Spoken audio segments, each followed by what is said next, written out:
এখন আমি একটু কথা আপনার সবাই কথা বললে কিন্তু আমার কথা শুনতে পারবেন না, প্লিজ আপনারা একটু সাইলেন্ট থেকে আমাকে একটু কথা বলার সুযোগ করে দেন। প্রথমত হচ্ছে এই চাকরিটা কেন করা হয়,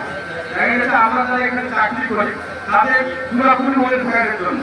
মানে আমরা যারা চাকরি করি এই মালিক কর্তৃপক্ষ দেখেছে যে আমরা তো অনেকগুলো লোক একসঙ্গে চাকরি করি, যদি এখানে কোনো ইনসিডেন্ট ঘটে সে তাৎক্ষণিকভাবে নিজেকে সেভ করে মানে অ্যাসিস্ট করে কত সময়ের মধ্যে আসলো, এটা কিন্তু একটা ট্রেনিং। এটা হচ্ছে আমি মনে করি এটা পার্ট অফ লাইফ, আমরা যে জীবনের জন্য এটা দরকার এই ফায়ার ট্রেনটা। তার কারণ আমরা দেখেছি যে গার্মেন্টস সেক্টরটা আমরা যেখানে চাকরি করি বা গার্মেন্টস সেক্টরটা আগুনে পড়ে বা কোনো দুর্ঘটনায় মানে আগুনে পড়ে কেউ মারা যায়নি, মারা গেছে বন্ধ করে দিতে হবে। এই যে আমরা আমাদের ফায়ার অ্যালার্ম বাজানোর পর আমরা খুব ডিসিপ্লিনের সহিত অ্যাসেম্বলি করে আসলাম, এখানে কোনো হতাহত কোনো লোক পড়ে যায়নি, হতাহত হয়নি। এই যে বিষয়টা এটা শিক্ষার একটা পায়। আমরা দেখেছি যে আমরা যখন নামার পর যখন আমরা কিন্তু একটা কথা বলে থাকি সাধারণত, যখন আপনাদের প্রতি মাসে ইন্টারনাল ফিল হয় এবং আমরা বছরের ভিতরে করি যেটা ফায়ার সার্ভিসের টাকা জমা দিয়ে করা হয়, এটা এমনি আসলে সরকারি সুবিধা আপনি ফায়ার সার্ভিসে লাভ দিলেন আর আমরা সেটা লেগে তখন থাকি এই 6 মাস আগে টাকা জমা দিয়ে ডিসিশন করে তারপরে ফায়ার সার্ভিসে করানো হয়। দেখা গেছে যে আমরা দেখেছি যে আমরা প্রথম কথা বলি যে আমরা বলি যে আপনারা যখন নামবেন জুতা করে নামবেন, আপনারা দেখেন যে লোক জুতা করে নামবেন।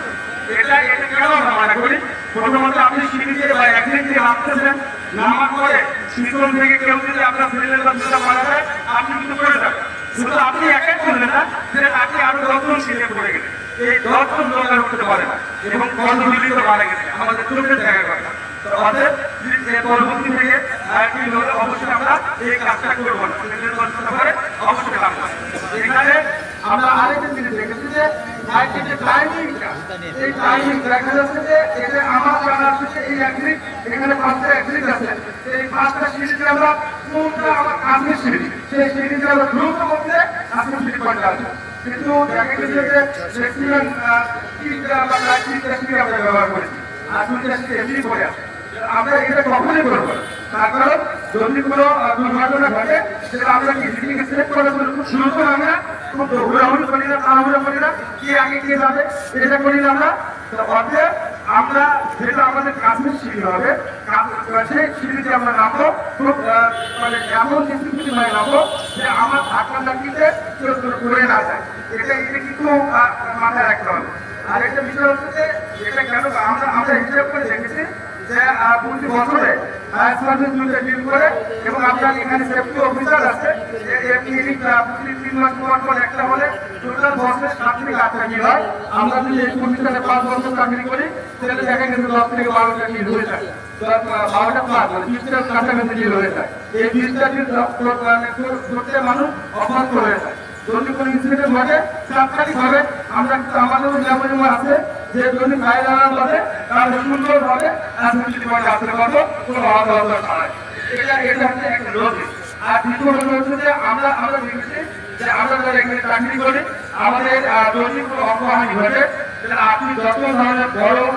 আমার কারিগর হবে অনেক কারেন্ট এই টাকা কোনো মূল্য থাকবে না, আমরা এটা পরবর্তীতে আপনি আপনার ফ্যামিলির একটা বোঝা হয়ে থাকে, এই বোঝা থেকে কমানোর জন্য আপনাদের এই জিনিসটা আমাদের নির্ধারণ এবং করা দরকার। আপনারা জানেন যে ফায়ার সার্ভিস আপনাদের একটা পার্ট আছে যেটা আপনি 25% লোক আমরা পেয়ে যায়, আমাদের কিছু পরিচালনা করে আছে আমরা ট্রেনিং করে থাকি এবং এটা শুধু ট্রেনিং এর একটা সার্টিফিকেট দিয়ে থাকি। এখানে কিন্তু আমরা ওই সার্টিফিকেট নিয়ে আসি যে যদি ইনস্ট্রাক্টর ফায়ার হয় তাহলে আপনাদের কমিউনিটি এটা কিন্তু স্কুল মিটার আছে আপনাদের এখানে হাইটেক আছে, এখানে হোস্টেল আছে, এখানে ফায়ার আমি মনে করি যে একটা ফায়ার স্কিম আছে, তো এখানে কিন্তু আমরা যে কোনো সিরিয়াস আমরা করতে পারবো। এখন আমরা